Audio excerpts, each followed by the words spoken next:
देखिए, जो मुंगेर की घटना है ये एक प्रकार की प्रशासनिक विफलता की ये उदाहरण है। जब सब लोग जानते हैं कि देश में लॉकडाउन है, भीड़ इकट्ठा नहीं हो सकती, और ऐसे दौर में अगर भीड़ इकट्ठा होती है तो इसका जवाबदेही सरकार की बनती है और सरकार इसके लिए दोषी है। जैसे घटना वहाँ हुआ है, जिस तरह से वहाँ पुलिस फायरिंग की है, लोगों की मौत हुई है, ये सरासरी सरकार की जिम्मेवारी बनती है।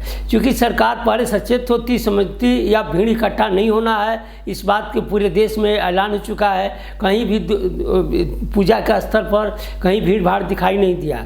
लेकिन बिहार की जो घटना है मुंगेर की, खास करके वहाँ एक प्रकार की साफ झलकता है कि वहाँ के प्रशासनिक अफसर, वहाँ के उनके रिश्तेदार व उनके संबंधी सांसद भी हैं, और सांसद होने के नाते वे कानून और व्यवस्था को सब कानून व्यवस्था से अपने आप को ऊपर प्रदर्शित किए हैं। और जो प्रदर्शन हुआ है, जिस तरह घटना हुई है, एक अपने आप में एक सामाजिक राजनीतिक विफलता का कारण है। सब जानते हैं कि इस दौर में भीड़ इकट्ठा नहीं होगा। अगर भीड़ इकट्ठा नहीं करते पहले से वो व्यवस्था बनानी चाहिए थी, और व्यवस्था बना करके उस पूजा पंडाल को एक तमाम देश में जिस तरह से किया गया उस तरह से व्यवस्थित किया जाता, ताकि अराजकता नहीं फैलती। अराजकता फैलाने में या अराजकता बढ़ने में प्रशासन और सरकार के भी हाथ है।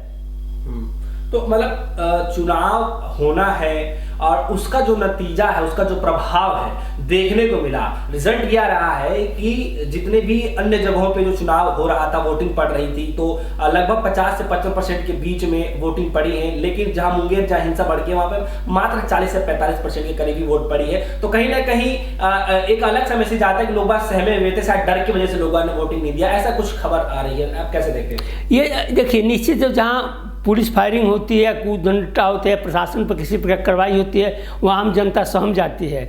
और इस सहमने के कारण सामान्य लोग घर से निकलते नहीं है, क्योंकि वो सामान्य लोग अपने बारे में, सुरक्षा के बारे में सोचते हैं। मुंगेर की घटना इस बात की प्रदर्शित करती है कि वहाँ जो प्रशासन द्वारा फायरिंग किया गया, उदंडता फैलाया गया, जनता पर लाठीचार्ज किया गया, इसका सबसे बड़ा कारण इस वजह से आम जनता जो चुनाव मतदान में भाग नहीं ले पाई है।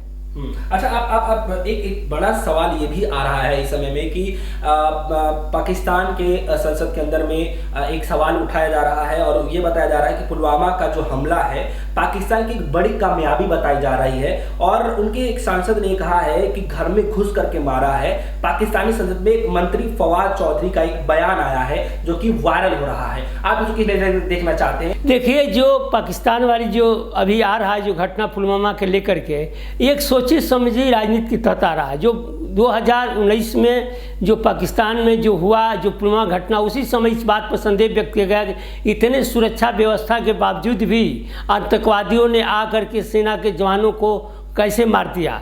और ये सोची समझी रणनीति है। क्योंकि थोड़ा ध्यान दीजिएगा, जब सरकार अपनी कामों में विफलता लाती है तो वो जनता को दिमाग डिवाइड करने को अन्य तरीके ढूंढ लाती है। आज के दौर में बिहार में चुनाव है और पूरे चुनाव एक जनवादी बुनियादी सवालों पर बहस छिड़ रही है। ऐसे दौर में एनडीए की सरकार इससे मुकरना चाहती है, इससे मोड़ना चाहती है।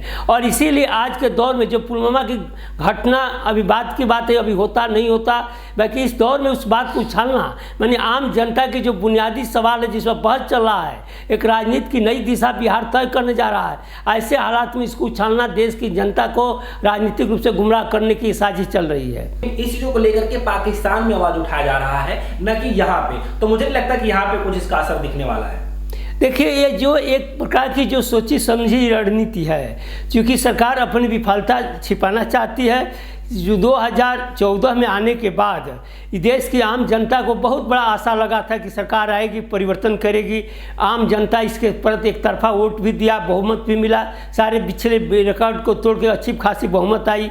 लेकिन जब ये सरकार अपनी बुनियादी सवालों से, अपने वादों से धीरे धीरे मुकरती जा रही थी, उसमें एक नोटबंदी आया। जो नोटबंदी के कारण पूरे आज देश की अर्थव्यवस्था तार रूप में टूट चुका है, जिसका सब लोग इसके भुक्तभोगी हैं। खास करके मजदूर, गरीब, किसान और मध्यम वर्ग व्यापारी इसके खासकर भुगतपुर इस दौर में अपनी कमी को छिपाने के लिए जो 2019-20 में जो चुनाव हुआ वो भी इसी तहत पुलवामा हमला कराया गया और ये हमला एक सिंपैथी के रूप में लिया गया। और उसी समय सवाल खड़ा हो गया था, जब इतनी व्यवस्था के बावजूद भी अगर पाकिस्तान आकर के मारता है और हमारे सैनिक शहीद होते हैं तो इसकी जवाबदेही सरकार को होनी चाहिए। लेकिन सरकार अपनी जवाबदेही से मुकर करके ये एक भावनात्मक भावना को उठा करके और ये वोट के रूप में बदलने के काम किया, जिसका खमियाजा आज पूरा देश जो बुनियादी सवाल है बिहार में उठ रहा है उसको ये मोड़ने के उसी का काम कर रहे हैं ये। अच्छा, अब जो मुंगेर की जो अभी घटना चल रही है, लगातार 2 से 3 बार हो गया जहाँ पे हिंसक झड़प देखने को मिल रहा है, आगजनी की जा रही है।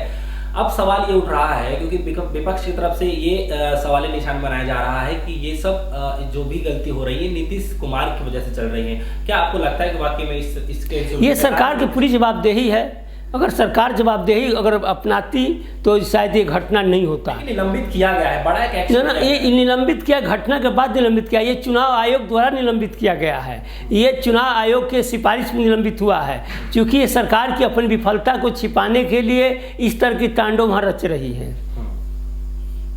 आपके नज़र से और क्या करना चाहिए सरकार को इस मतलब हिंसा को देखते हुए? सर, अब सरकार की जिसमें तो जवाबदेही चुनाव आयोग की है, चुनाव आयोग अपनी कानून व्यवस्था के हिसाब से व्यवस्था करेगा। बाकी इसकी जवाबदेही और जिम्मेवारी सरकार की होती है, प्रदेश सरकार की होती है, उसकी जवाबदेही बनती है इस पर।